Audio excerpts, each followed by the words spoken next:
अस्सलाम वालेकुम दोस्तों, यहाँ पर आपको अहम और ताज़ा तरीन ब्रेकिंग न्यूज़ से आगाह करते चले। महकमा मौसमियात ने पूरे पाकिस्तान के लिए बड़ा ख़तरा और इसके साथ बड़ी खुशखबरी सुना दी।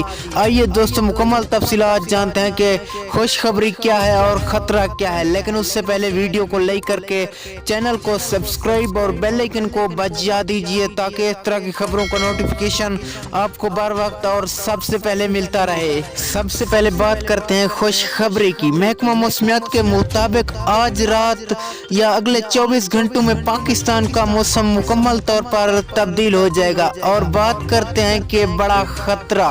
महकमा मौसमियात के मुताबिक मौसम जब तब्दील होता है तो इंसानी सेहत पर असर अंदाज होते हैं और सेहत में बिगाड़ पैदा होते हैं। अपनी और अपने प्यारों की कीजिए हिफाजत। अल्लाह निगहबान दोस्तों।